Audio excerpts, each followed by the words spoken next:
didn't know it was going to be all like this. I thought it would just be one video recording. I'm pretty short for time because I have some like assignments to do for the university. I will be able to do the live stream, of course, but it just depends how long it takes. Okay, bet. All right, cool. We can start it up now then.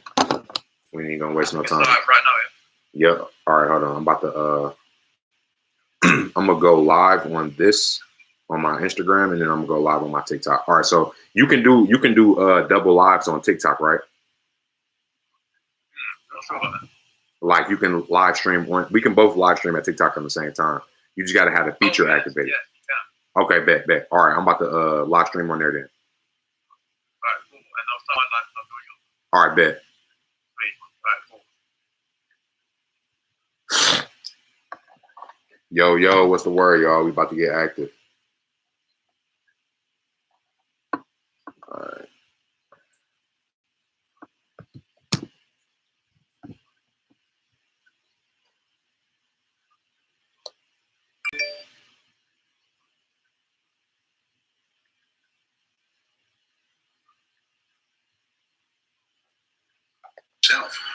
The Bible says that.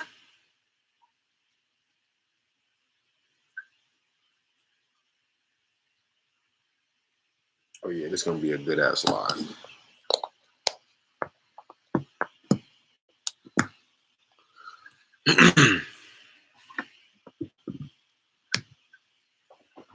What's going on, y'all? We about to get active. What up, Shred? Who else in here? We about to be talking everything woke. So y'all stay in here. I'm about to if y'all my boy LAWRENCECHOTO gonna be in here too, but he don't got as many devices to stream on all platforms. So if y'all want to see him talk too, y'all might want to go on my TikTok page. But you will be able to hear everything I'm saying on here too.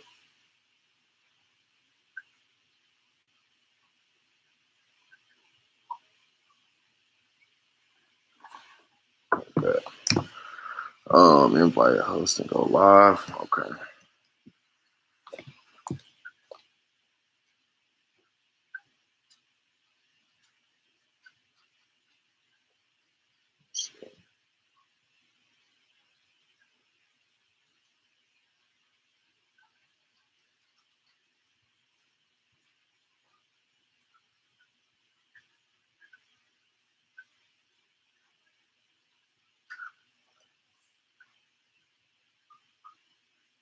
Hold on, y'all. 1 second. Trying to get brother join in here.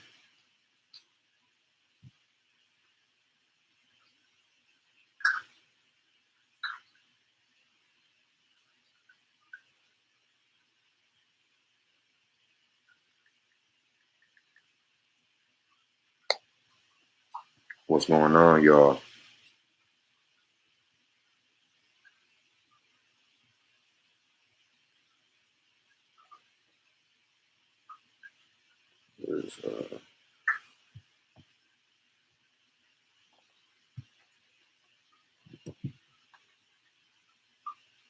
What's up? Okay, bet. You on TikTok yet? Yeah, I'm on TikTok. All right, you going live on TikTok? Yeah, I'm starting up my live now.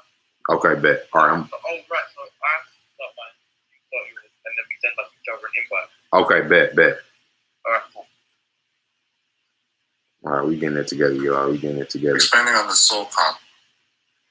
Boom.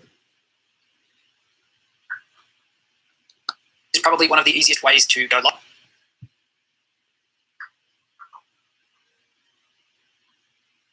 There's a lot of people on right now too.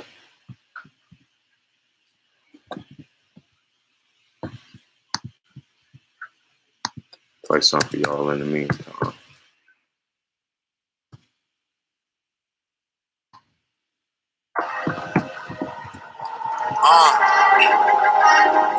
The God, y'all know what time it is.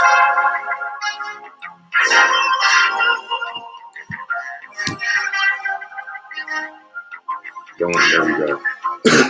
What's the word, bro? I'm good, man. Yourself? Yes, sir. I'm good. Good stuff. Oh, we'll sort it out. day anyway? It's good, bro. It's good. Just getting started for real. I've had a nice day today. So, man, let me introduce you. So, I started watching your TikToks, right? When I started getting into spirituality, and they helped so much regarding the things you don't really see much, because everyone is talking about love and light, and that is the main, basis of spirituality. But you go deep into etymology and words, and it's so good to learn all this spiritual wisdom. So thank you so much for all of that. Can I ask you, how did you actually get into etymology and the study of words? I just want to hear how you got your expertise. I started off a while ago, like just over time, I started picking up knowledge. You know what I'm saying? I always been into words. I always been making music. So putting together words was never hard for me. And I seen this video on YouTube, and it was of this lady, like just talking about how we greet each other in the morning. Like when you say good morning, like morning is actually what you do when you go to a funeral. You know what I'm saying? Yes. A wake is where a funeral is held. So it's like in the morning you waking up and you automatically starting your day with this negative energy. So I already knew, as I started getting out of religion and more into spirituality, I started seeing the differences between, like, I obviously knew something was up with the world. So I just started looking at it from a deeper perspective. And then the words just start showing themselves to me. So I just started looking more into words. I started reading up in books and just starting to see like how everything is broken down. Like even the word "bye" comes from the word lullaby, which means to put somebody to sleep. Like we think that "bye" is a word that's separate from lullaby, and you're really lulling somebody to sleep. You know what I'm saying? It's like that's how they keep us in this subconscious mindset. Or like even the word "you," for example, you is a sheep, and they call people, they say we're sheep, the people that don't know, outside of us, like we're the black sheep, obviously, but you is a sheep. So, a lullaby, a sheep, and this shit is all coming to me right now, honestly, right now. Like the sheep, like even when you asleep, they show sheep. You know what I'm saying? Like that shit is crazy in itself. But I just started looking to count. So I remember being told as a kid to count sheep when you're trying to sleep. Mm-hmm. But let me put it into perspective for everyone watching here. So words are, of course, energy. And one of the Bible verses, which is extremely important in the beginning was the Word. And the Word was God, or was with God. Mm-hmm. God is a creative, infinite spirit. And you speaking are creating as you speak. Abracadabra means literally create as you speak. You know about that? Yeah. I'm sure you did. Yeah. Before. Yeah. So for anyone who doesn't know, you're literally creating your reality when you speak. And the God here, he really breaks down all the words we use on a day-to-day basis and how it's subconsciously affecting our reality. The English language is extremely tied to the physical. We have words that describe the physical reality, but we only have a very handful of words that describe emotion. Like there's like 5 words to describe emotion, but we can experience many more emotions than we do, which is why people struggle to express themselves. So, the God here basically teaches you the words you should be using and the words that are tied into a negative frame. So, have you got any other words that we use on a day-to-day basis that we should probably stop using, or we should evolve when we speak? Honestly, like I'm learning them more and more every day. But what I could say is that I also wanted to say one thing about like how you were saying God is the word and how they say that in the Bible. If you remove the word W and you put L, it's Lord. So anywhere where it says word, you can put L and it's Lord. So, but it's a lot of words in the English language that are like that you have to just look at. You have to really sit down and think about what you say before you say it and what you're saying. Like you can beat somebody to to damn near death, and they'll heal. You know what I'm saying? All their physicality will heal, but it's the psychological part after it. You know what I'm saying? It's the psychological part that takes longer to heal. You know what I'm saying? And even with words, like words are if not more powerful than the stuff you do, they're just as equal, because you can hit somebody and they'll heal, but what you say to somebody will stick to you forever. It's stuff that people said to you when you was a little kid that you still remember to this day and you live off of, and think about how much that changed you. So when you call somebody something, or when you say something, like if you call somebody out of their name, just know that your brain processes that and it stores it like a computer. Your brain is a computer, and it does not know the difference between good or bad. So when you calling your homie a bitch, his brain is accepting that. And when y'all make it an okay thing to every day call each other a bitch or a hoe ass nigga and shit like that, your brain is accepting that. And then that's what you will become. You feel me? So your brain is a soil, and it plants seeds. It's just like the earth. The earth doesn't know if it's a thorn bush or if it's a tulip. It's going to plant, and it's going to grow whatever you nourish and whatever ideas you plant. When you plant an idea in your brain. This is wisdom, guys. Listen up. Stay tuned to what he's saying, because it goes deep. No cap. Anyone who doesn't think it's deep, literally search up any word in the dictionary. You see how it's broken up into different these small segments of the word. I'm not really sure, like the subheadings or whatever you call them. They're tied down from languages that were ancient, and they used fewer words to describe what they're talking about. So this is all subconscious. We're all mostly subconscious. So the words we do use have an effect. And we had a good discussion at first, and it was about the words we use. I think we spoke about a word that we use that. Oh, that's it. When someone says something is cool. Hold on. Have you noticed how slang, when you say it's cool, people say that was sick?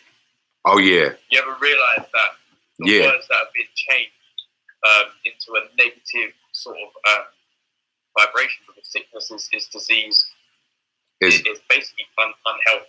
Exactly. It's the opposite of health, and we are healthy. We are that. We are of God. So when we're speaking that, we're basically cursing. And I'm not sure, there's a language called cursive as well, which also ties in.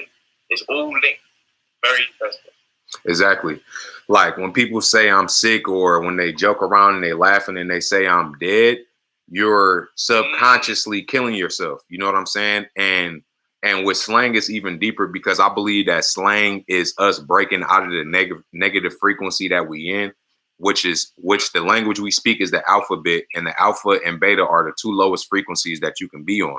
So the alphabet in itself is already low frequency. So subconsciously, it's like when we first started saying cool. We first started saying cool, then it became cold, then it became icy, then it you know what I'm saying? Our brain will make connections, and this is where trends and slang comes from. It's a lot deeper than what y'all really think. So first is I'm crying, or no, first is I'm weak, then it's I'm crying, now it's I'm dead. You know what I'm saying? Like your brain is able to process and take it to the next level without you saying it. So now, you know, like even our language is very sexualized. Like when people say like fuck you, you know what I'm saying? Like that's very sexual statement, and your brain is able to process it.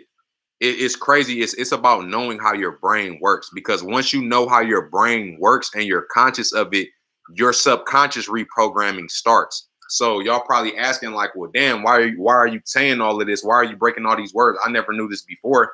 No, you knew it. You just weren't aware that your brain was processing it. And now that we letting you know that your brain is processing it, you create a new field of energy.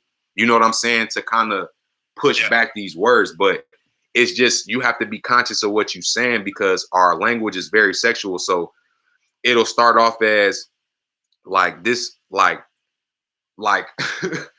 this bitch fucking sweet. You know what I'm saying? Like everything that we say, but it's not something that we are conscious of. You know what I'm saying? It's something that gets subconsciously programmed, because on a day-to-day basis, you being subconsciously programmed to be over sexual when it comes to shapes, when it comes to logos, everything that you see, you know what I'm saying, is in your brain. But as going back to, that's good. That's good. Yeah, that's good. The word is a symbol. Everything is symbolic, but the world communicates you symbols. And before you got into this, you obviously have had a spiritual awakening, such as almost everyone on this page who follows me. Is all something that we have experienced to have this level of understanding. How did you personally have your awakening? How did it plan? How did it pan out? So this is actually an interesting story. So when I was young, bro, I used to be on the game all the time. And we used to just be on Call of Duty. We used to be on Naruto. We used to be on Black Ops. That's what we was on. So my homeboy, Marcel, he actually lived in Florida. And you know, when you on the game, you get cool with niggas over time. Like, you know what I'm saying? Y'all build a friendship and shit. So I didn't known him for years, you know what I'm saying? And we used to always play the game. And then after I got out of high school, he had sent me over this video, and it was called Light Codes, and it was by Young Pharaoh. And so he was just talking about like how like the sun literally, you literally communicate with the sun, and the sun is energy. Like, if y'all don't know the sun, there's something called the electromagnetic spectrum, and the electromagnetic spectrum is electricity and magnetism. Electricity is masculine energy. Magnetism is feminine energy. And within the electromagnetic spectrum, basically the electromagnetic spectrum is everything that exists. It's the spectrum of which everything exists. And you got radio waves.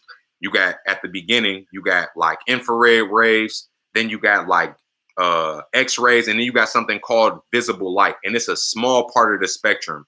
And that visible light is where we see everything. You know what I'm saying? Visible light is where all the colors exist on the spectrum. So you only exist in this part of the electromagnetic spectrum. So when they talk about like when you go to the doctors and you get, or the dentist, and you get an X-ray done, and they put that metal sheet over you, they're sending waves through your body, and it's interacting with your body in a certain way, and it's able to pick up images, but it's a wave that you can't see. So that proves that there's phenomena that's going on outside of your day-to-day existence. It's colors that you can't see, it's sounds that you can't hear, and there's other physicalities that exist. So that, and he was just talking about how our bodies pick up energy from the sun, and you know how it has to do with our melanin and just our day-to-day lifestyle, period. And that from that, you know what I'm saying? And he was talking about you know, veganism and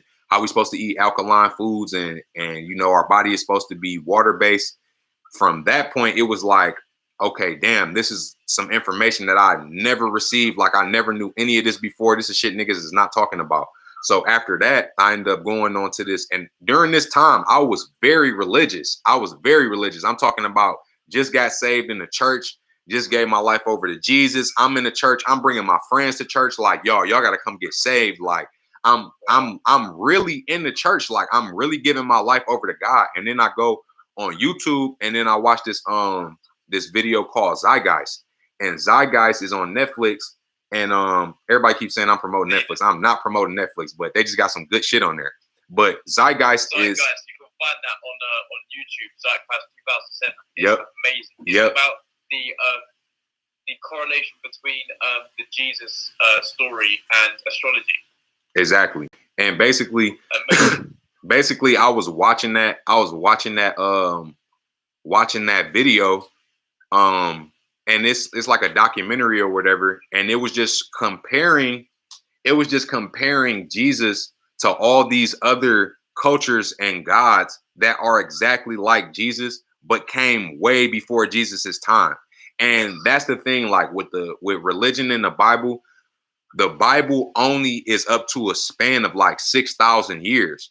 In order for the Bible to exist, you would have to say that this was the only time frame, right? And that was the time frame that Europeans were taking over America. You know what I'm saying? And when Europeans got into power, so no disrespect to any other race or nothing like that, but this is just history, and this is what happened. And that's when the spiritual and religious belief system was manipulated. Okay. So watching Zeitgeist and seeing that, oh, there's another entity that was 10,000 years ago. And we talking about science. You know, when you go to study a structure or a pyramid, you can carbon date something. And carbon dating is where they look at a certain element inside of a sculpture or a rock or whatever, and they can date. Like, that's how they tell how long water would, how, if there was water in a certain place or if it wasn't, because the erosion on the mountains and stuff. So it'll show that it was 10,000, 100,000 years ago. So when you start looking at science and you start looking at the stuff that's in the Bible, it does not make sense. It does not add up when you can prove something scientifically. And science, I've heard some people say science is man-made. Science is not man-made. Science is understanding why a lighter flick creates a spark of fire and being able to deduce it and determine it and recreate it. That's what science is.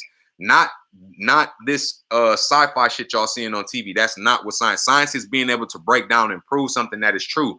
So, you know, when you have documents that are saying something else and nothing can validate what it's saying versus some stuff that's true and you can fully see it, that's when it starts clicking. But you have to have your mind open enough to say, you know what? And this is how I went about my quest, because like I said, I was very religious at the time. So I was like, okay, you know, I seen all this information, and dude, after I watched it, I just broke down like, yo, like this shit makes too much sense for me to deny it. Like, as much as I don't want to believe that it's true, it's not true. It's just not true. And my brain just was like, it was like, okay. So now from this point, I'm just like, I'm praying. I'm like, okay, I'm asking God. I said, I prayed that night. I asked God, I said, Jesus, I said, I believe in you. I love you. And, you know, I don't ever want to go against your word, because, you know, in the Bible, they teach you to not go against God or not to question God.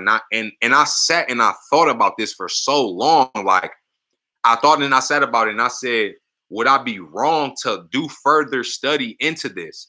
But then I said, this would only strengthen my belief in God. You know what I'm saying? Because obviously at this point in my life, I don't know what's true or what's wrong. So the only way that I'm going to figure out if this is true is if I go on that quest to see if it's not true. You know what I'm saying? So I asked God, I said, God, if you are real, lead me to you. When I tell you, I never found that nigga. And my life has been better ever since. Like, just on some real shit. Like, it just is what it is. The conclusion did not come to that, y'all. I done been in the church. I done been saved. All of it. I done felt it. But that wasn't the reality that I was faced with. You know what I'm saying? And I didn't caught the Holy Ghost, or what they call the Holy Ghost. So I know that when people say that they catch that or they start speaking in tongues, that shit is real. That shit is very real. It's not a joke. That's your spirituality. But that's the same thing that Africans are doing when they dancing around the fire and they speaking and they yelling. But it's just interpreted differently, because your view on the world and your perspective on the world has been shifted to make anything that's not Christian or religious look demonic. And this is where they got it from. All right. So it's like, after a while, you know what I'm saying? It took me to just really analyzing it, and just like catching the Holy Ghost, I'm like, that's something that I actually caught. After I caught the Holy Ghost, I felt drunk. I felt high. I felt like I didn't want to talk to nobody because I didn't want to lose that feeling. So I knew it was a real thing. But that's what happens when you surrounded by your people and all your people are on one accord and that music is playing. You know what I'm saying? That music stimulates you. And the thing is, in church, they're going to tell you that that's another person that's creating that energy for you. And that energy can only come when you on good terms with this dude.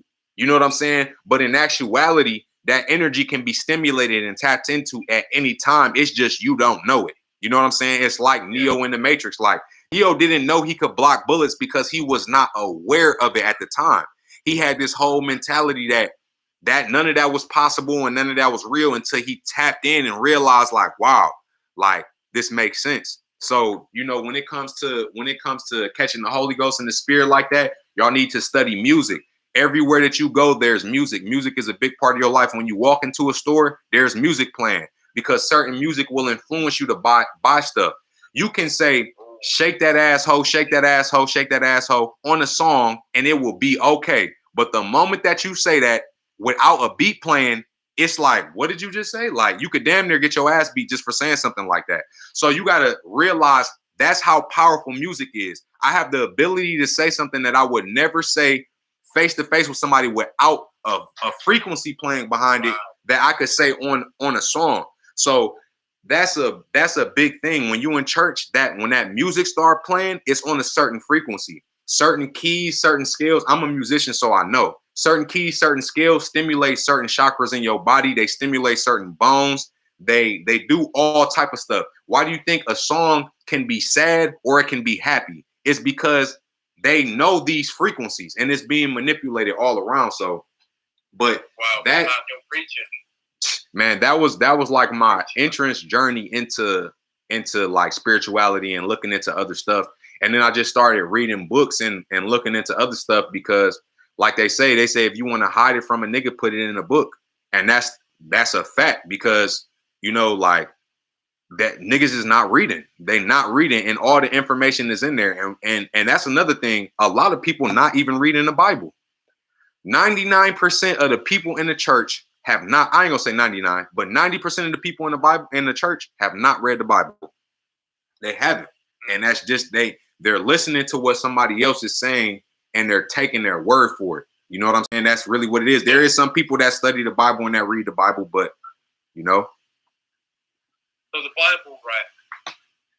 I have the New Testament and Psalms.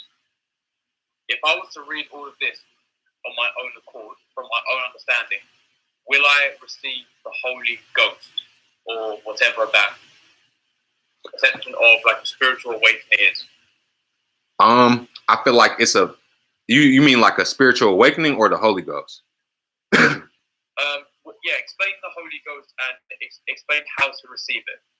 I feel like in my experience, I've received the Holy Ghost when I felt at a peace of peace, and when I was surrounded by people that were pushing that energy out towards me, and when it was music playing, that's when I felt it. So I feel like that would be the state to achieve it. Now I can't say this for anybody else because everybody's experience is different. Some people may experience the Holy Ghost from reading the Bible. Now, as far as do I think reading the Bible will bring you some type of enlightenment or will bring you some type of knowledge? Of course, the Bible has great information in it. I'm not saying that the Bible is false. I'm not saying that it is wrong. I'm just saying that the way that you're interpreting the Bible 9 times out of 10 was not how it was intended to be interpreted. There's a face value and then there's another meaning behind it. Like people are reading the Bible from the perspective that of the stories that they tell, but the stories have messages behind them. You know what I'm saying? It's like when you tell the story of Cinderella or something, it's lessons and stuff in that story. But just like how in the Bible, like for example, you look at the 12 disciples, you know, as Jesus, you know what I'm saying, as his people that followed him. And you look at these people as human beings and you believe that they were actual people that it happened. But that's not the real case. The 12 disciples were the 12 zodiacs that was around Jesus. Jesus is the son. That's why they call Jesus the Son of God. The Holy Bible translates in Latin to Helios Biblios. Helios means son, Biblios means book. So the Bible is about the Son. So you're reading the Son book. That's why Jesus is the Son of God. That's why pictures of Jesus are depicted with a sun behind Jesus' head like this. You know what I'm saying? And Jesus is the sun in the middle, and the 12 zodiacs around are the 12 zodiacs that follow him. These are the 12 constellations that travel around the Son of God. They call the Son of God, like I said before, the sun gives you information. And ancient Egyptians, they knew that they could receive information from God. Egyptians had melanin in their skin. Melanin is the chemical that gives you the brown color in your skin or any color on you at all. And they knew how it interacted with their being. So when somebody who knows the real meaning, they can just tell the story of Jesus. For example, when we were talking and we were faced with a situation in life that may be adverse, I might say to you, well, think of it as Jesus and his disciples. And in your brain, you process, oh, the sun, the 12 zodiacs around the stars. You know what I'm saying? That's the information that's being left out with the Bible. So if you only know one part of it, you're reading it from the wrong spectrum. Like how I said, you can replace the word Lord or word with Lord. You know what I'm saying? So if you don't know that, when you read in the Bible, you missing processed information. And that's a part of the reason why the Bible is confusing, because it's not meant to be read like that. Another thing, the Bible isn't meant to be read straight through from front to back. You know what I'm saying? So there's instructions on that. Where's the instructions on how to read this? There's no spirituality. They're not talking about science in the Bible. Where's the science at in the Bible? With certain stories that don't make sense. Like Noah's Ark. Noah had to put 2 of every species on a boat. Now, that's impossible, because you have insects, you have whales, you have animals that live in different environments. You got aquatic animals, you got animals that can only live in certain temperatures. You have herbivores, you got omnivores. So on this boat, you would have had to have some type of thermostat. You would have had to had, you got rats, rabbits, fucking spiders on this boat. Like, there's no way that you can contain every species and feed them within an amount of time for them all to survive. That scenario is unlikely. You had to go capture these animals. 2 of y'all cannot capture a gorilla. There's no way 2 people are capturing a gorilla, especially 2 of them. You know what I'm saying? So when you, but they'll teach you that not to question God, or not to use the deductive part of your brain to understand what you're talking about, to understand what's going on, because in your mind, they have already told you that you're going to go to hell if you do this. And in the back of your mind, you done watched all these scary movies as a little kid. First, when you was born, you was baptized, you was already spiritual. You know what I'm saying? It's like the story of Santa Claus. You really thought Santa Claus was real. And you would probably still think Santa Claus was real if nobody told you that he wasn't, or you didn't get all the clues together. You would still think he was a real person coming down the chimney. Like, yeah, if everybody believed him. But if it wasn't for the fact that we tested the theory to see, all right, we about to see if he come down this chimney or not. You know what I'm saying? And he didn't come down the chimney. Now you knew he wasn't real. You know what I'm saying? So it's the same thing with religion. It's something that's been put onto you as soon as you was born. You were raised up in the church with all these ideas, these mentalities. When you was in church, you was asleep. You was forced to go to church. You didn't have a choice. All this shit was forced upon you before you even had a decision to say, well, I don't even know if I want to be a Christian. I don't even know if I want to be Muslim. How do we know that these other religions aren't true? You know what I'm saying? What if I was born in China and I wasn't introduced to Christianity? Am I going to hell? A lot of shit just don't start making sense. And none of that information you can find in the Bible. They're not going to tell you what happens to the Asian kid that don't know about Christianity because his parents only taught Buddhism. They're not gonna know. You know what I'm saying? All those instructions aren't there. Yeah, that's so true. Especially the fact that people are going around with their own belief systems, and they're basically saying others are wrong, they're wrong. But that all just comes from the ego and the way they've been brought up and what they've learned. So if the truth is subjective, then it's not the full truth, in my opinion. Exactly. If there is someone else who is going to oppose it, ridicule it, then it's not the full truth, because truth is like oneness. And there's a book I read called The Vineyards of Power that quotes, the truth is in the silence. And if you go deeper into that, it's like the truth is with just you. Exactly. When you close your eyes and you block out everything that's going on outside, all the answers will come to you. People always ask, how do I know what to do? What should I do? Close your eyes and the answer is going to come to you. 9 times out of 10, the voice in the back of your head is already saying what you need to do. You will be sitting down, you know what I'm saying, just chilling. And then you'll be like, damn, I just feel lazy as hell. And then in your brain, you will hear something like, you need to go work out. But you'll fight that voice in your head like, nah, I'm going to just keep chilling. I don't feel like getting up. But your brain is already telling you. How do you distinguish between the positive voice in your head and the negative voice? The best way to distinguish the two is to say them out loud. When you hear the voice in your head saying stuff, say it out loud. And you'll instantly snap out of it like, yeah, that's not me. That's not me. Like, if you hear yourself if you hear yourself beating yourself up, like, I'm not good enough, or this and that, say it in a whiny voice, like, I'm not good enough. I swear to God, you will snap out of it. You will snap out of it instantly, like, yeah, bro, that's not me. That's not me. Like, and all these thoughts will. Yeah, it's the same philosophy. Yeah. When you say to your brain, like, when you say, like, okay, brain, or what thought am I going to have next? It's creating the distance. Yeah, yeah. And just separating, like, for me, it was a time to where I was working a security job for a while. So I was just walking around the hotel and I'm a person that's like very efficient with my time. Like every moment out of the day, I'm trying to, if I'm waiting in line, I'm trying to upload a video or do something. You know what I'm saying? So when I was in security and I was in the hotels, I was just practicing my breathing.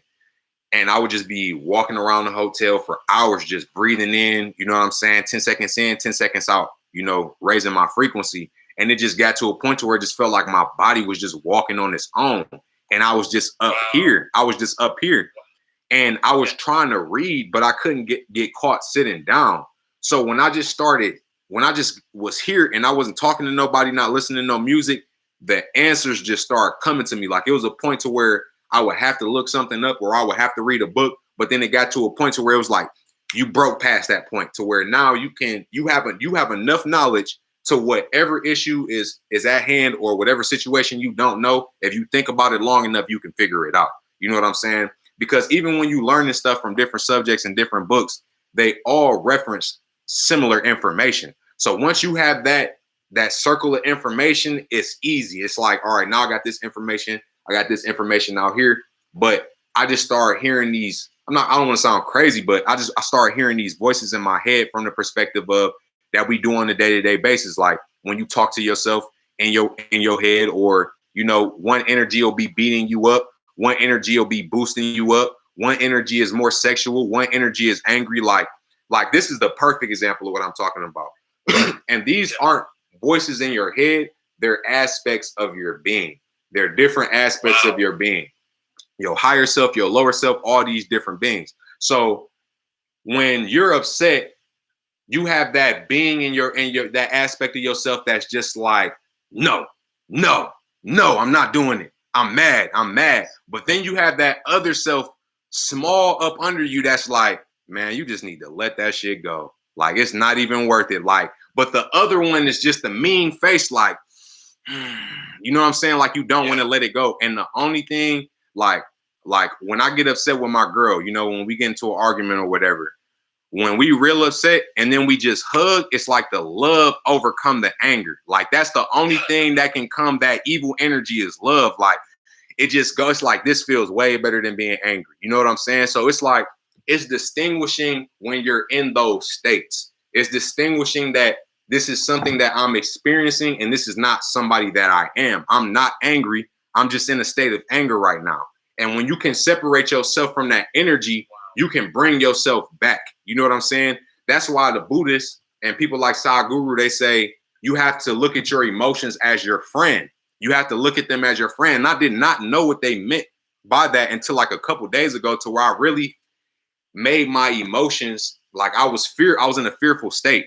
And I made my emotions my friend. I'm like, what do they mean by that? I'm like, okay, I'm just going to address the emotion. I'm like, all right, what's up, fear? You know what I'm saying? I'm like, how you feeling, fear? You know, you cool. You my homeboy. Come up, you know, chill. Like, then I was like, damn, I'm not the fear. You know what I'm saying? Like, this is an emotion. This is somebody that I have to get cool with, because at the end of the day, I'm always going to be interacting with these states of energy. So when they say to make these emotions your friend, they're telling you to separate yourself from them. It's just by saying that, you know, making them your friend, you have to go through that mental process of realizing that, oh, this isn't me. You know what I'm saying? Exactly. I was going to say all of them are helpful. Like all of them are there to help you. And when you, because I believe that love is the key to everything. Like what you said with you and your girlfriend in conflict, and you hug, and the love overcomes everything. That was beautiful. That was a great, like, of how love can overcome anything. And that's where I feel like love is the answer. It is. And if everyone knew that, because you can know it conceptually in your head, you can say love is the answer.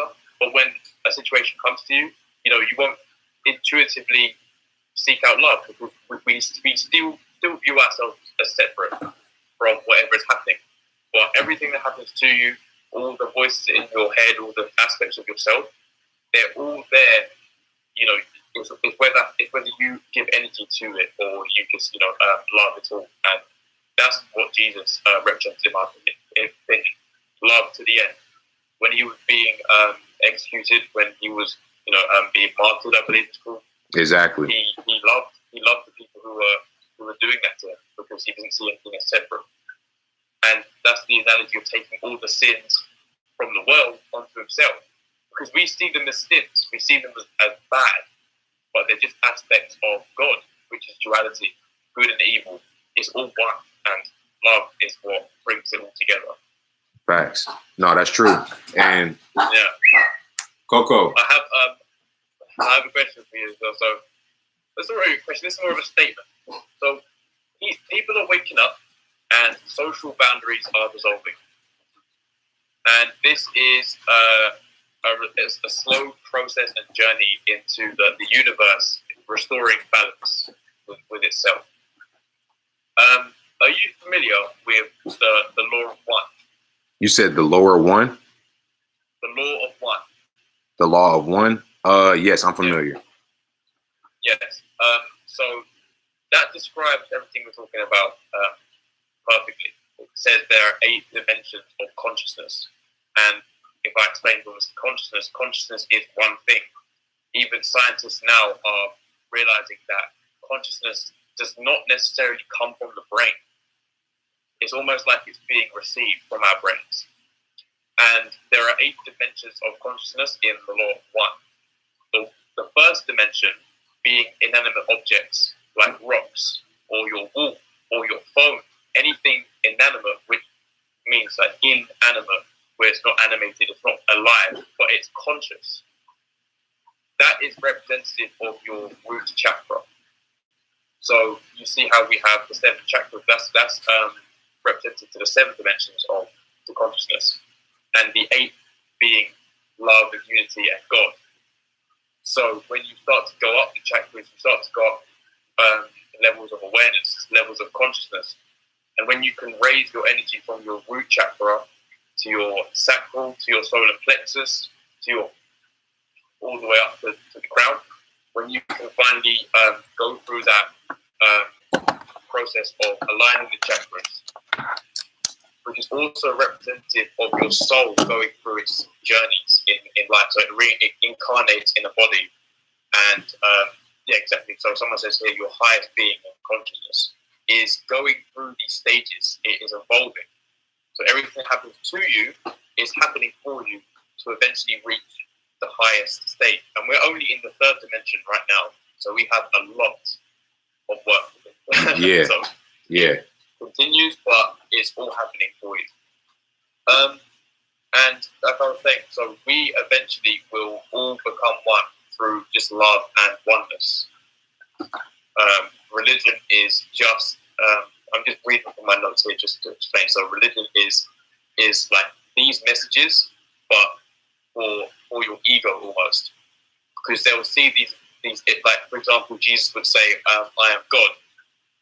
Everyone shouts blasphemy. But what he meant by I am God, he meant you are God, because Jesus is not speaking from the ego, he's speaking from the heart chakra. He's not speaking from the lower self-awareness sacral chakra area, he's speaking from his heart. So if he says I am God, that means you are God. If he says the kingdom of heaven is within, that means it is within us, not outside of us. And when you're on your journey right now, you know, you clearly are an authentic person. So Thank you. You have noticed you've broken away from what society has told you to be, and now you are slowly finding your spirituality. What was your journey, and how did you get to this point? And how did you break away from the caring about other people's opinions? How did you break away from that, basically? Before I go into that, as far as what you were talking about, like the wholeness and the oneness theory and, you know, the connectedness, I feel like love is the only thing that's real. Everything else is an illusion. Like every other experience or emotion is just an illusion. And when I say illusion, it's only because you're experiencing something that you think you're experiencing, because you have been tricked into experiencing that. You know what I'm saying? Like fear is the state of not knowing. When you get scared to go into the woods at nighttime, it's because you're scared. You don't know what's in the woods. When you get ready to go swimming and you scared to jump in the pool, it's because you're scared of what's going to happen, because you don't know what's going to happen in the water. So all these different states of emotion, anger is a state it's just another state like that, because at the end of the day, once you realize that you're connected to everything, then all that other shit will go out of the window, because it's just everything is one. You won't litter on the earth because you realize you are connected with the earth. You will stop harming other people when you realize y'all are all one consciousness. Like just like how you were saying that consciousness isn't something from the brain. It's in one of those 8 dimensions that you were referencing. And that, like when you say the thought just came to me, where did it come from?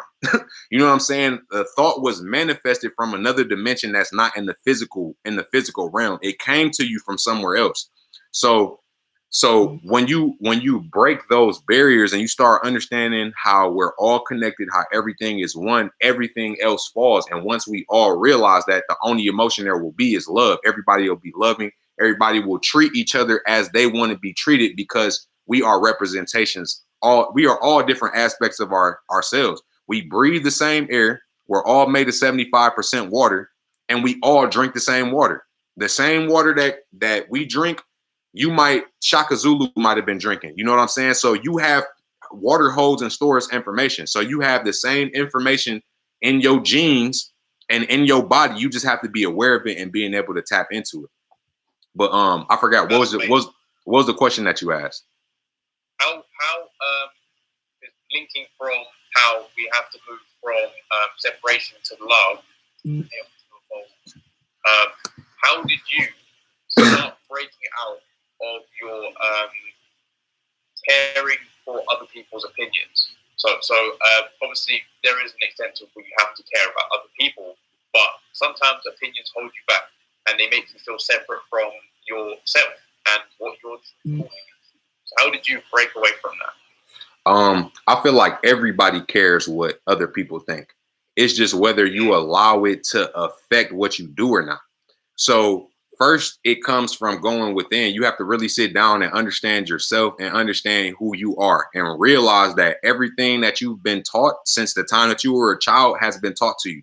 So the only way that you're going to figure out who you are is figuring out who you're not. You know what I'm saying? It's like you think you want to be a doctor, then you start being a doctor and you're like, yeah, this is not what I wanted to do. Until it gets narrowed down to a couple things that you like, and you like, okay, this is who I am. You know what I'm saying? All this other stuff is not me. When you start, you know, it's about going in and realizing where these voices are coming from. So first sit down and figure out what it is you love to do. What's the first thing that comes to your brain? You know what I'm saying? Mine's is music. That's the first thing that comes to my brain. So what is music? Oh, music. Yep. So like for you, like for anybody, whatever it is you love, you have to really sit down and say, okay, you know, when you, for example, after I make my first song, certain people's voices would pop into my head. And it's like, why am I hearing other people's voices in my head? It's almost like when you about to get in trouble or you think about doing something and you will hear what your mom would say. You know what I'm saying? That is a control over you. That is a conscious that is controlling your conscious. And then it's you. You know what I'm saying? It's all these energies, you know, anger, fear, happiness. It's other people's voices. And then it's that neutral you. It's that just solid you. And you have to be able to tap in with that solid you and listen to that voice and understand which one it is. And the way you do that is when you get angry, recognize how you sound when you're angry. Recognize the feeling, be able to distinguish the 2 or the 3 or the 4. And once you realize that, you'll start realizing who you are, what you want to do. Even the way that you talk, the way that you say certain things have been taught to you. You've been taught to say it like this. So you might not say stuff like that. You know what I'm saying? You might, want to say things this way. And that's what you have to, it's a process. So people are always going to care about what other people think, because we live in a society where you should care about what other people think. You know what I'm saying? But it's just about who and how you let it affect you. And you just really have to do self-work. Like I feel like I'm just now getting to a place to where I really don't give a fuck about what people think. Like you always, not that I don't really give a fuck about what people think, but I don't let it affect me at all. Like no matter who it is, whether it's my mom, it's my wife, my cousins, nobody, my friends, nobody, it does not matter, because I have to make my decision based off of my experiences. Somebody may not have went through the jungle and seen the bear trap, so they might think it's a good idea to go that way, but I can't go that way because I know what's down that road. You know what I'm saying? So I can't make a decision for somebody else. You are the only person that is capable of making the best decision for you. Can't nobody else tell you what to do. They can only tell you what they would do in that situation. You get what I'm saying? So that's why you have to surround yourself by like people. If you're not surrounded, if you get ready to surround yourself by somebody and there's a resistance, if you feel that resistance, like stop hanging around them. You need to hang around people that are exactly like you, period. That's so true, man. Honestly, like I've literally been through that, because I've always been spending time with friends. For literally 16 years of my life, I was with the same people, and you start to think of yourself as them because you are with them all the time. Your energy start rubbing off, your belief systems start rubbing off each other. But there's that always underlying intuitive feeling that this is not who I want to be, but it's there. But you don't ever act on it, because people would look at you and think you're crazy for just having this big switch up of personality. Mm-hmm. Going. I used to go into the myself on college break just to like chill and just think. But I was like, what is happening? Like, I've never done this before. It's just that calling, and it's just just take your time, understand that you are your own person, you are your own entity almost. And then everything that you do, all your personalities, it is just parts of yourself. You just need to choose which ones to give energy to. And I'm still in that process because I'm still young and I'm still working it out. But I've definitely become more aware of it, and it's put me in such a better place. So thank you for articulating that. That's really helpful. Of course. So have you got any messages for anyone who is going through adversity or any mental blockages? And just to quickly quote Jim Carrey. Wait, hold on. Say it over. I couldn't hear you. I was saying, have you got any message for anyone going through adversity? And there's a quote I was going to quote from Jim Carrey, who says, "Depression is your character, or is you not wanting to play the character you've been playing any longer." Let me think about that for a second. It's you bottling in your feelings, your emotions, not understanding your intuitive nature. And when you start becoming depressed, you don't know why. It's because you are not wanting to play. Your soul does not want to play this character anymore.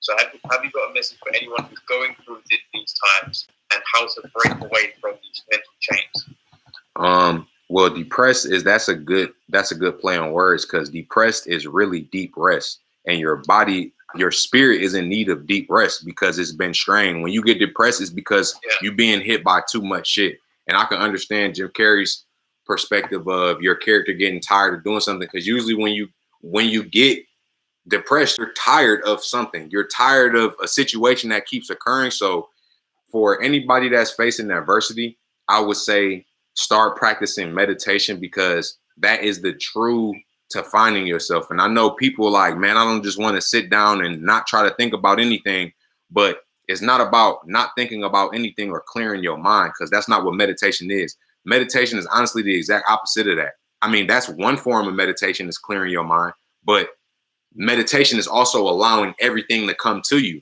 and to just understand what it is, what your brain is really focusing on, and to just sit down and to just learn to breathe in and to focus on your breathing, because your monkey mind is that mind that's constantly thinking about certain things. People who go from one thing to the next thing, you got a bad monkey mind. I got a bad monkey mind sometimes. Like, I have to be, you know what I'm saying? Like, sometimes it overwhelms you until you sit down like, damn, wait a minute. Let me just one thing at a time. Like, let me just do this first, then let me do this, then let me do this. You know what I'm saying? And sometimes you need that time to where you're just not absorbing anything, because everything that you see outside of you is just a representation of what your brain thinks it's seeing. You get what I'm saying? So until you close your eyes, that's like, for example, you can look at the clouds and you'll start seeing stuff in the clouds because your brain makes connections. So you have to shut off that connection making process for a certain amount of time. That's why your brain is so active when you sleep, because it's the time that you're shutting off the outside world. You know what I'm saying? And you're able to go within. That's why you might wake up with a dream of a dream where something that was really on your mind happened, but your dream exaggerated it and made it more than what the actual situation was, to let you know that this is something that's really on your mind and that you need to deal with this problem. You know what I'm saying? So it's about really doing that internal work and not expecting it to come from anybody else. It's not going to come from anybody else, no outside source. You have to close your eyes and go within, start meditating, start going into not isolation, but into solitude and understanding, because a lot of people who are stressed and depressed, especially if you don't have a spouse, like to be around other people, and misery loves company. You have to be in solitude. Your most happiness is going to come when you're by yourself. That's where a lot of your happiness is going to come from, when you're able to sit down and think with a clear mind, where nobody else is interacting you. So because you have to love yourself before you can love anybody else. You have to have the utmost love for yourself. The love that you have in that cup has to be overflowing. You can't share no love in your cup until your shit is overflowing. You feel me? Until all that wealth and abundance is overflowing, then you can pour. But if it's full and you pour it out, now you have full. Now you're not happy. Now you quenching thirst. So you have to have self-love before you can love anybody else. Otherwise, your cup might be half full and you might be like, you know what? I need to fill my cup back up and I need that back. You know what I'm saying? And you start building these feelings of resentment. So you have to find your own love. You have to go through that journey of eating right, because that's a part of loving yourself. That was part of my the first part of my spiritual journey. Was my first action was into going vegan. And that's why a lot of people's spiritual journeys start off going vegan, because that's the first step into loving yourself, is healing your body, the stuff that you put into your body. How can you say you love another person if you're destroying yourself? That doesn't add up. So now your concept of love is shattered. What is love? You know what I'm saying? This is the illusion. This is why you're experiencing all these emotions, because your concept and your perception of what you think reality isn't reality. You know what I'm saying? You think you love yourself when you eating 3 times a day. You're not. Then you wondering why you feeling a certain type of way. So self-love starts with healing yourself from the inside out. Then you will have the energy to deal with the issues or stuff that you couldn't deal with before. Certain situations that just made you heated, as soon as you start talking about it, you didn't have the energy for it. That's what people say. I don't got the energy to argue with you right now. I don't got the energy for this, to do this right now, because your body isn't in a state of love.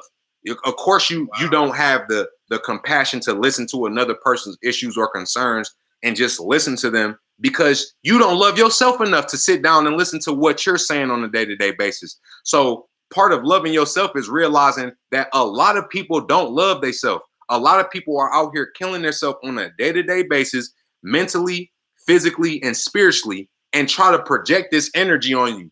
Solitude.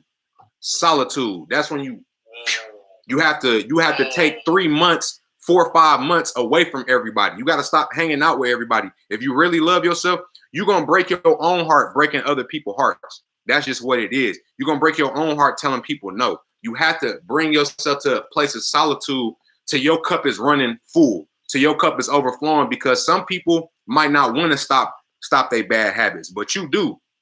And if the people around you are doing it, it's not going to happen. You're going to constantly be influenced. That influence is strong because you think you love doing this. You feel me? Until you have abstinence, until you stop doing something for a while, is when you really realize how it's affecting you. You know what I'm saying?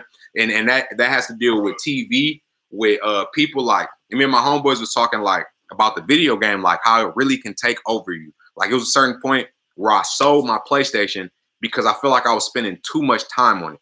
And I didn't buy it back until I was at a place to where I can control how much.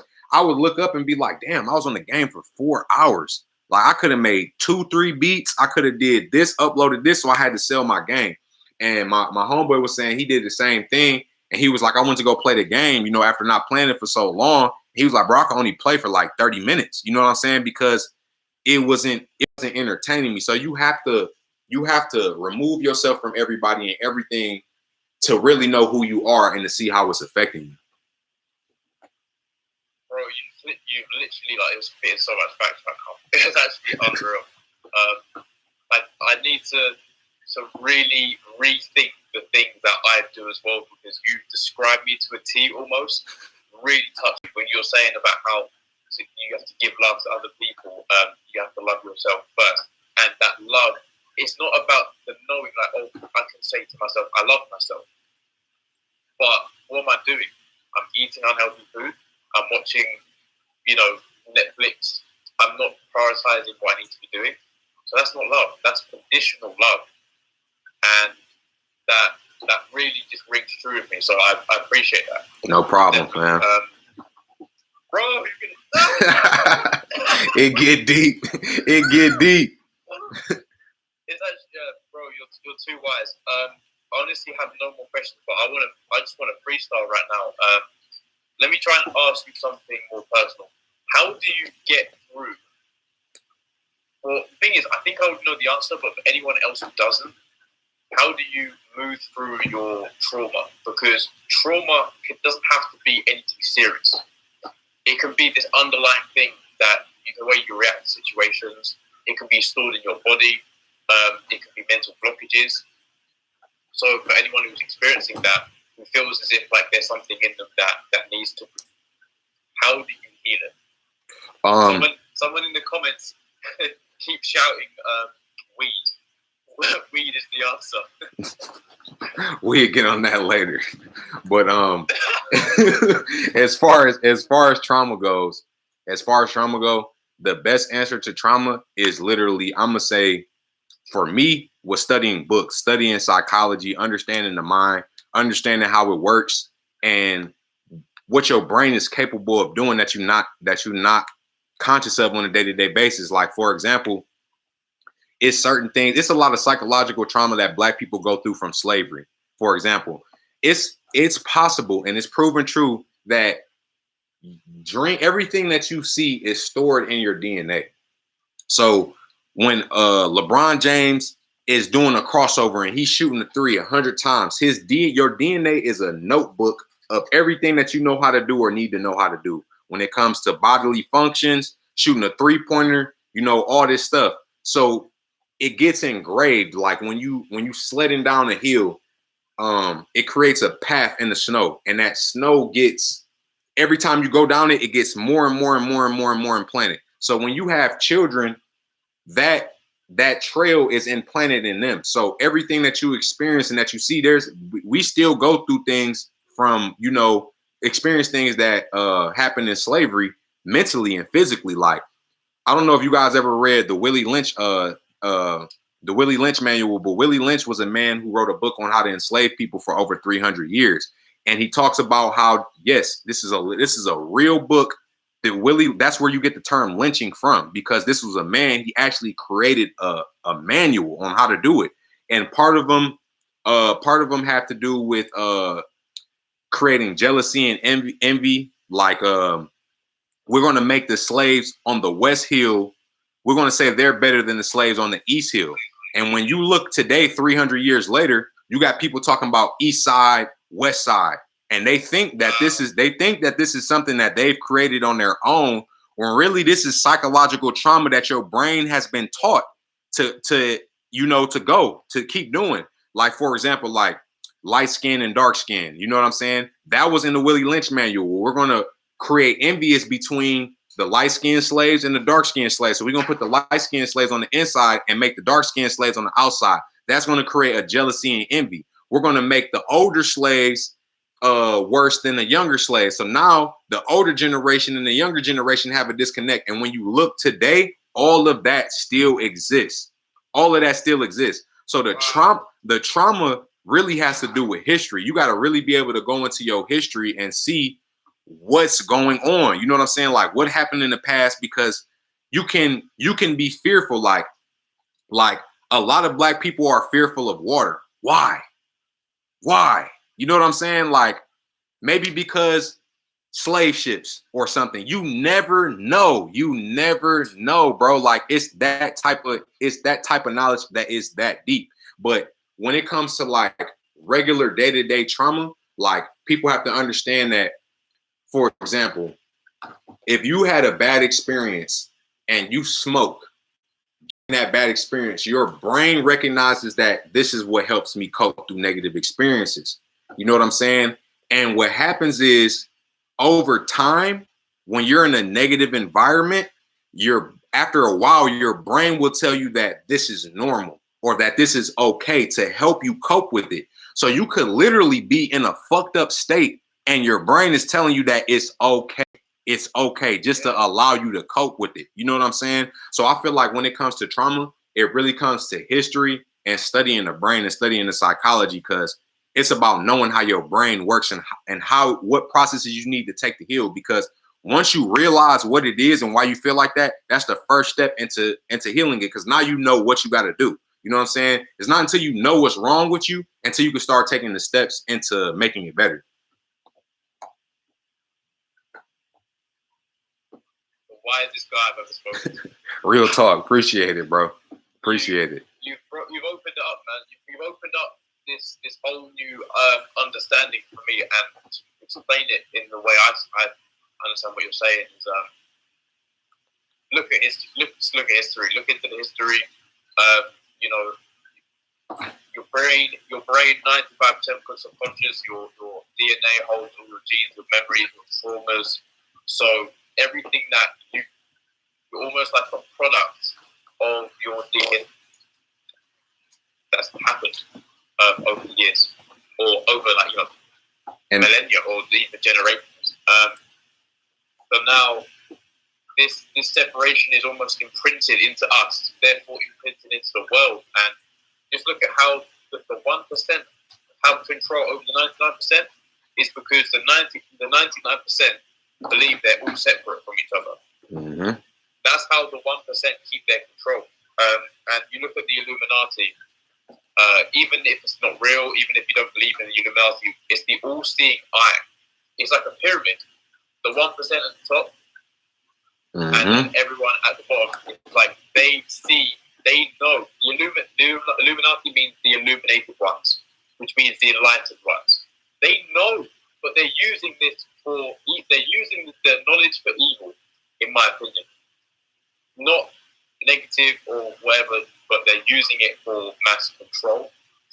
And the change starts from within. It doesn't happen when you're going out protesting about Black Lives Matter. It doesn't matter when you're preaching about how Jesus died on the cross. It starts from within yourself. When you start campaigns, you're going to inspire other people, and eventually everyone's going to raise the vibrations in the end. Facts. Someone said this was better than my therapy session. Real talk. Real talk. Let me just read out the comments here. Okay. So people talking about intergenerational trauma. Somebody said, how do you feel for a chakra? I can't say exactly because I've done it a little bit, but I'm not that well versed in that to honestly be giving instructions. But I can tell you where you definitely can look. You can look up something called Qigong. It's spelled Quiqong. And I don't know if y'all watch Naruto or any like ninja show, but they start talking about trigrams and all type of shit in there, like stuff that you would think is not real, but it's actually real. They talk about like all your chakra points, where they located, the flow of your chakra. So anybody that's interested in that, hold on, let Yeah, actually grab this book real quick. Let's see if I can find it. This book right here. This is a great book. Y'all want to screenshot this?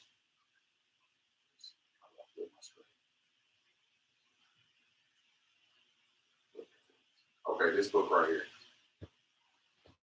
The Root of Chinese Qigong. It's actually pronounced Qigong. This is for y'all if y'all don't screenshot that. But this is a hold on, let me flip my camera back. That is a good book for just knowing your energy and just like it's got a lot of shit in here. It even talks about like the torus field of the earth, like the earth's energy comes out of the top and goes down. So depending upon where you are placed on the earth, depends how you receive energy. If you receive it through your crown chakra or through your root chakra. And it made so much sense because like people in the South, their music is more like vibey, you know what I'm saying? And more energetic. It can sometimes be on the more sexual end. And then on the North, it's like, it's real metaphorical. It's real fast, you know what I'm saying? So that was one way that I looked at it. So like the energy, like if you're from the South, your energy comes up and out, and then if you're from the North, it comes down and out, and that has a play on how you think, you know what I'm saying? So it talks about, that book goes into depth a lot on that. That sounds so interesting. Yeah, no, it's deep. There's so many interesting things that you never be taught. Think about how the education system was set up.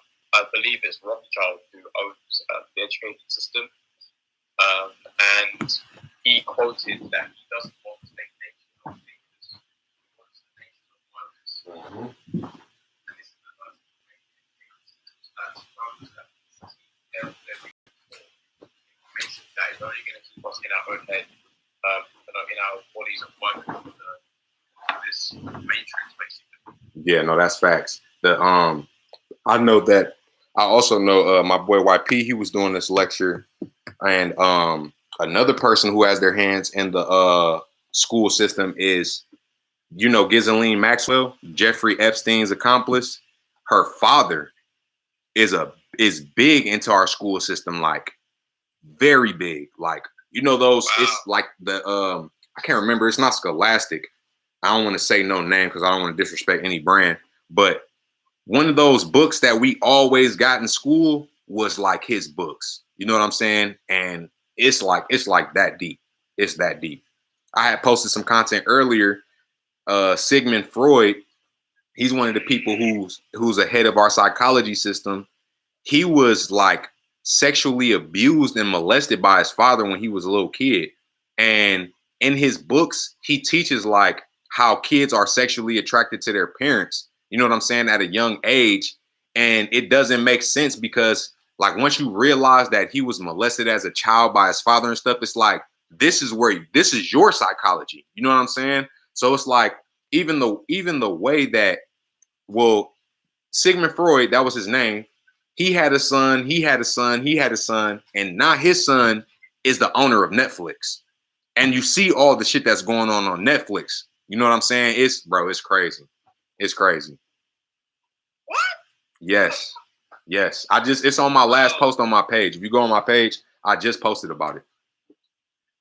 So when you say this stuff going on Netflix, do you mean like Seaspiracy, all of these? I'm talking about like all of the homosexuality and the pedophilia stuff that is going on Netflix. Like that's being exposed. Exactly. Netflix seems to be on the good side, in my opinion. I've noticed that. Midnight Gospel. In a good, what do you mean on the good side? You never know, but the intentions, because, for example, Dave Chappelle, you know, this is only like a small gesture in the grand scheme of things, but Dave Chappelle didn't want his show to be aired on Netflix because he wasn't paid, or he was like forced to do things in his contract that he didn't agree to and stuff like that. So he really spoke out on the industry, and Netflix, like, you know, paid him for his features and stuff. So like, I feel like they're on the good side in that aspect, and they're also showing like Midnight Gospel, which is very spiritual. they're exposing the seafood industry. So I feel like they're helping raise awareness. You never know the true intentions of these big companies. So. Yeah. I feel like it's a double-edged sword. Like the best lie is a lie mixed with the truth, because it's hard to distinguish. You know what I'm saying? It's like when they were doing the Black Lives Matter riots. You know what I'm saying? Like the protesting was real, but the riots were staged. You know what I'm saying? Some of those riots were staged. So it's like you got some people that's protesting for real out here that like, yeah, that is real. You know what I'm saying? But then you got the riots that's fake, that's just making it look way bigger than what it is. You know what I'm saying? So it's like, I feel the same way with Netflix. Like on one end, y'all showing support here, but on this end, y'all showing support here. You know what I'm saying? So it's like, really, I look at it as it's a game for them. It's a beneficial thing. It's like, well, we making money regardless, so we don't care. You know what I'm saying? But it's certain information that they're not going to put on Netflix. You know what I'm saying? So, but Netflix does have a lot of good titles, though. Netflix does have a lot of good titles. How do you distinguish between the truth and the false? Like the dark force? No, how do you distinguish between? Oh, false. You said false. I thought you said force. Truth and lies. I should have worded it as on the internet. How do you distinguish between the two? It's just how it resonates with you. Like every time I've heard the truth, it was that moment of realization that you have in your brain. You know what I'm saying? Like once you get a new piece of information and you just like, oh, like that feeling, like you have to be in tune with your feelings.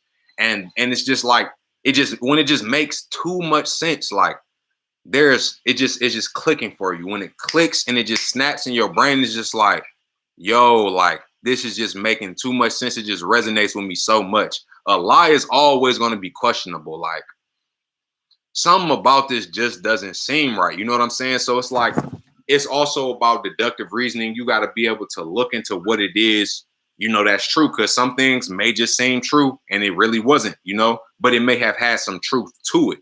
So like I said, once you cover a certain body of information, you have enough knowledge now to know what's not true and what is true. When you got enough information in science, you got enough information in spirituality, when you got enough information in reading, all those subjects are going to come. When you have enough information in the law of attraction, all those subjects is going to bring it to you. You know what I'm saying? Once you get in tune, it's going to start coming to you. You're not going to have to look for the truth. It's going to reveal itself to you. And that's just about aligning yourself to that frequency and making sure you on that manifesting frequency, not constantly thinking of negative thoughts.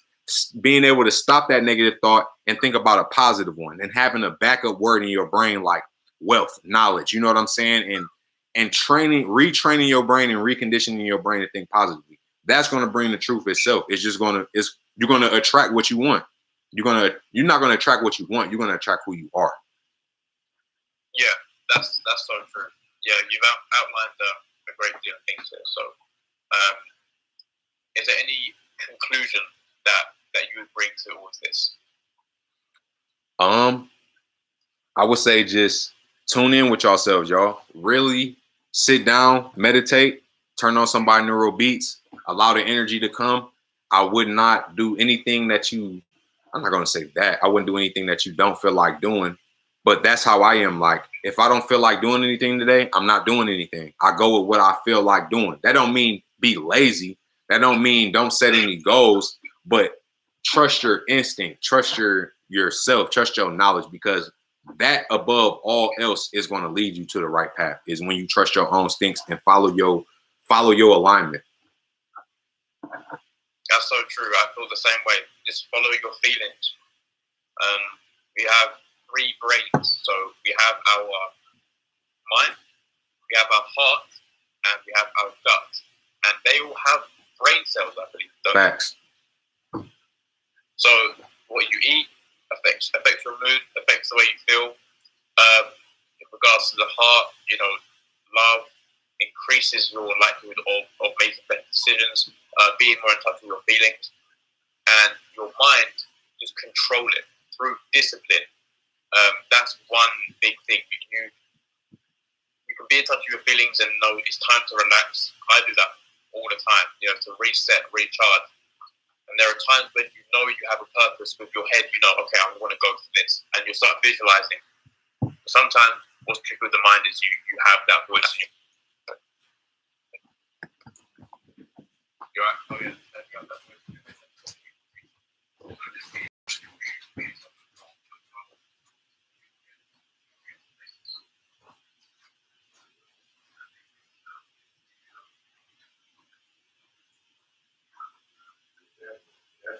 People are definitely waking up around this time.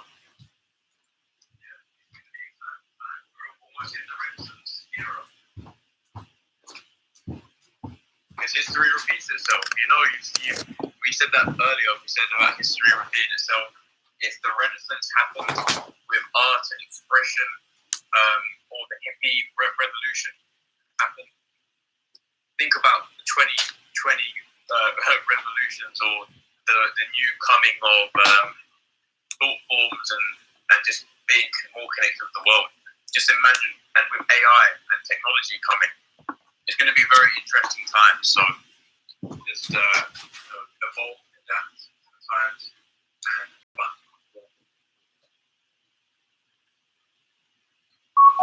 Bluetooth disconnected. Yeah, my bad. I was trying to I'm trying to charge my phone. Okay, I got it now. It's good. Yeah, my phone was on 7%. Yeah, man, I'm good. Personally, I have nothing else to elaborate on. I feel like keeping the conclusion short and sweet is the best. Just love, positive emotions, smile through adversity, look after yourself, because it all starts from within. But is there anything that you feel is very important to tell the others? Yeah, I think we about covered it. I'm looking into the comments right now. I'm just seeing what everybody's talking about. What's up, y'all? But yeah, no, I think that's about good. That's about good. Yeah. No, I really enjoyed that, and I've learned so much. I went for a roller coaster of emotions there, I'm sure. Yeah. I'm sure people who've been sticking around are going through the same thing. So I really appreciate you. I hope we can keep in touch and we can sort something out in the future. Bless you on your journey. I love you so much. Thank you for all your wisdom. Love you too, dog. Life-changing, man. Hell yeah. Everyone's saying they appreciate us. So the love is all around. Real talk. And I'm gonna say another thing too, y'all. This is happening in the United States and the United Kingdom right now. Like, we connecting around the world. You feel me? This shit is big for real. This is big. Like, it's people out there that think like y'all. It's people that think like just like us. You know what I'm saying? So realize that it's just we all scattered around, and we able to use this tool to connect with each other. So just know, y'all, it's possible. Don't ever be doubtful.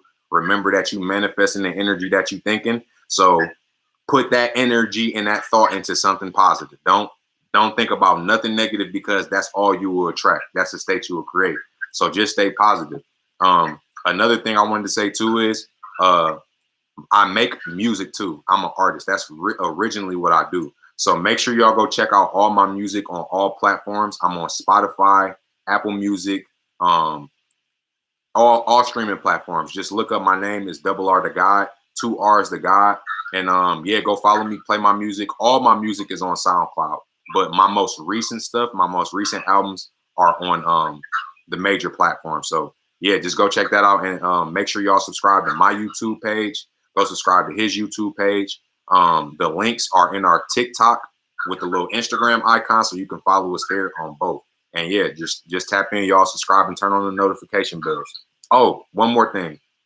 I'm gonna be uploading and going into depth on my website pretty soon. I will be uploading all my videos, my TikTok videos on my website, just in case.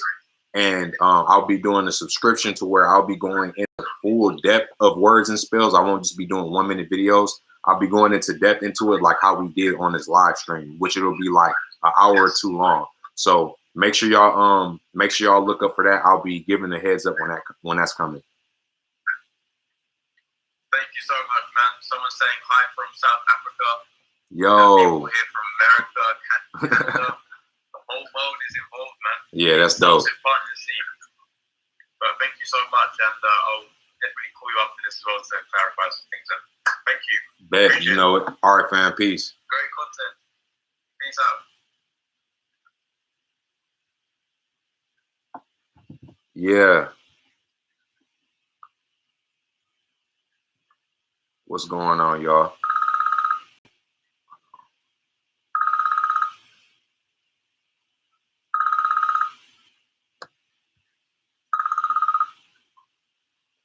Yo.